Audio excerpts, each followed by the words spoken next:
대장동 특혜개발 의혹의 핵심 인물이죠. 화천대유의 대주주로 알려진 전직 기자 김만배 씨가 오늘 오전에 경찰에 출석했습니다. 경찰에 출석하면서 기자들의 질문에 답변을 했는데요. 얼마 전까지 기자로 일해서 그런지 기자들의 질문에 웬만하면 답변을 하는 모습을 보였습니다. 먼저 곽상도 의원의 아들이 받은 50억 원, 이 50억 원에 대해서 김만배 씨가 뭐라고 설명했는지 한번 들어보도록 하겠습니다. 이유 여하를 불문하고 이 자리에 서게 된 점 매우 송구스럽게 생각합니다. 자세한 내용은 경찰 조사에서 성실히 소명하도록 하겠습니다. 장기 대여금 명목으로 회사 돈을 빌리시고 또 회사 계좌에서 수차례 현금 인출하신 것 관련해서 조사 받으시는 걸로 알고 있는데 용처와 이유, 이 조사 관련해서 어떤 입장이신지 한 말씀 부탁드립니다. 불법은 없었고요. 제가 경찰 조사에서 성실히 소명하도록 하겠습니다. 곽상도 의원 아들 50억 원 퇴직금이 대가성 있다 이런 의혹이 있는데 혹시 이것과 더불어서 박영수 전 특검 따님 퇴직금 관련해서 얼마 쓰셨는지 같이 좀 설명 좀 부탁드립니다.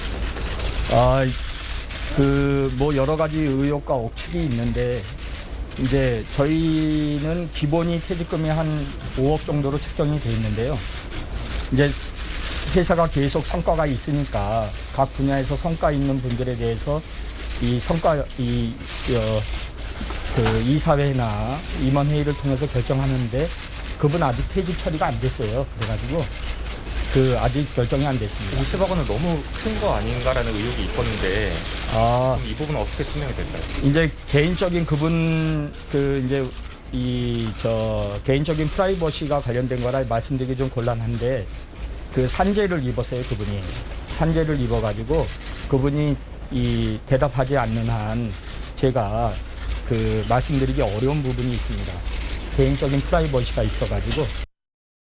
김기현 원내대표가 곽상도 의원 50억 원, 아들이 50억 원 받은 것과 관련해서 어떤 얘기했는지 한번 들어보겠습니다. 본인에게 어떻게 된 경위인지 물었더니 언론에 보도된 것 같은 형태의 그런 답변이었습니다. 그런데 우리 당으로서는 그것이 국민 정서에 부합하는 것이 아니라고 판단하고 있고 그래서 철저한 수사가 필요하다. 특검에 의한 철저한 수사가 필요하다는 입장을 가지고 여러분에게 말씀 이미 드렸습니다. 그런 내용을 언론 보도통으로 확인을 하셨었는데 바로 조치하지 않으신 이유는? 방금 말씀드린 것처럼 그분에 대한 특검에 의한 철저한 수사가 필요하다는 입장이라고 말씀을 방금 드렸습니다. 자, 그러면 곽상도 의원 아들의 50억 원 퇴직금과 관련해서 민주당 송영길 대표는 어떤 견해를 밝혔는지 여당 대표의 이야기도 들어보도록 하겠습니다. 아빠 찬스로 부동산 개발 회사에 입사해서 주어진 일만 했다는데 50억을 받았다는 게 자신의 노력의 대가입니까? 전 직원들의 전체 퇴직금을 합한 것보다 많은 것을 받았다는데 이게 정상적인 퇴직금입니까? 대한민국 제 딸이 91년생인데 무기계약직에 200만 원도 안 되는 월급을 받고 죽으라고 일을 하고 있는데 31살짜리가 6년 일하고 50억을 받는 이런 상황을 떳떳한 노력의 대가로 강변하고 있는 곽상도 의원과 그 아들에게 김기현 대표는 화천대유는 누구 것입니까? 라고 물어보시기 바라겠습니다. 이재명 후보와 이낙연 후보가 어떤 이야기를 했는지 잘 들어봐 주시기 바랍니다.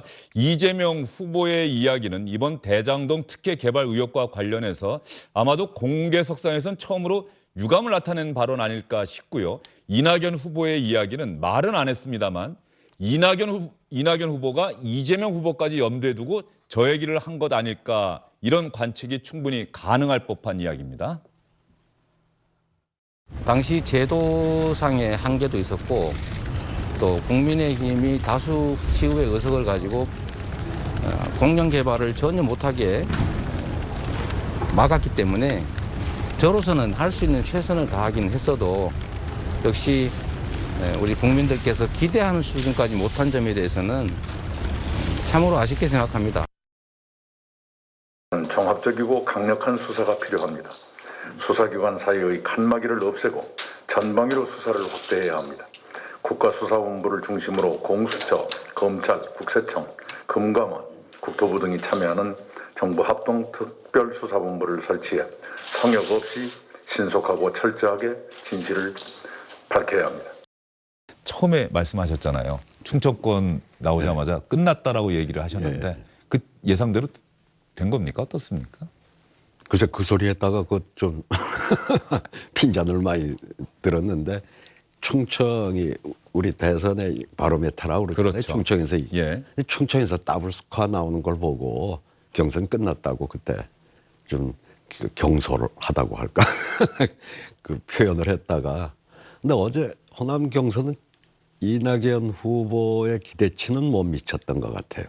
그 저기 광주 전남에서는 과반 득표한다고 아마 자체 조사나 이런 걸로 그렇게 나왔었던 거예요. 그러니까 좀 차이가 꽤 근데 사실상 차이가 없었잖아요. 그렇죠. 0.17%포인트면 거의 없는 거죠. 동률이라 그러니까 이낙연 그 후보 진영에서는 상당히 그 광주 전남 경선을 좀 아쉽게 볼 건데 그래도 절묘하게 1등을 했기 때문에 그 완주할 수 있는 동력은 생긴 것 같아요. 사실 호남에서마저 이낙연 후보가 좀 어느 정도 차이로 져버리면은 이게 완주 의미가 없거든요. 과거에 노무현 후보도 광주를 이기니까 마지막에는 뭐 그냥 정동영 후보 하나 남고 다 사퇴해서 그냥 정동영 후보는 아직 젊으니까 뭐 자기 그게 꼭 뭐 이길 그 경선의 의미는 없이 그냥 마지막까지 한 건데 이번에 져버렸으면 이낙연 후보가 그 완주할 동력을 잃었을 거고 그러면 더 흥행도 안 되고 그러니까 하여튼 이 민주당으로서 보면은 아주 잘 된 거로 봐야죠.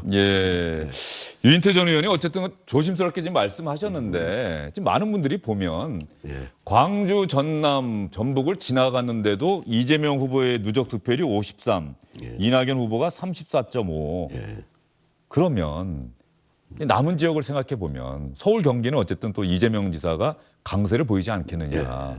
그러면 사실상 민주당 경선은 끝나지 않았느냐. 뭐 이런 얘기 하지 않을까요? 유일한 변수는 과연 과반이 무너지겠느냐라고 하는 거였는데 호남에서 그게 안 됐기 때문에. 뭐 더군다나 좀 화천대유과 대장동과 악재 속에서 그렇죠. 악재 속에서도 저만큼 성적을 거둔 거니까 뭐 큰 돌발 변수가 없는 한 뭐 예를 들어 이 대장동 뭐 수사에서 뭐 그렇게 되면 이재명 후보가 뭐 결정적인 게 나오면 본인이 수사엔 100% 동의하고 1원이라도 받았으면 나 모든 공직에서 사퇴하겠다고 하는 상황이 오지 않는 한은 이 경선은 뭐 거의 그 판가름이 났다고 봐야죠.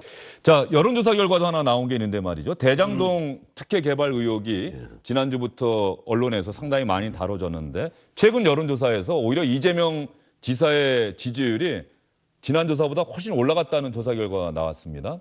무려 6.4%포인트나 올랐어요. 윤석열 후보는 소폭 하락했고 홍준표 후보가 또 소폭 상승을 했고요. 그 다음으로 이낙연, 유승민 이렇게 나오고 있는데 뭐 저런 이유도 범진보권의 차기 대선 후보 적합도 사회여론연구소가 조사한 결과인데 말이죠. 이재명 33, 역시 지난번 조사보다 올랐고 이낙연 후보는 지난번 조사보다 내려갔습니다. 대장동 개발 의혹이 이재명 지사의 지지율에는 별다른 영향을 미치지 못했다. 지금 이렇게 봐도 되겠네요. 현재로서는. 오히려 미치지 못한 게 아니라 그 처음에 이제 조사일보가 처음 터뜨렸을 때 비해서 지금 오히려 올라가고 있잖아요. 그러니까 오히려 지금 대장동으로다가 그 어떤 좀 탄압을 받고 있다 뭐라고 할까 뭐 그런 거 아닌가요?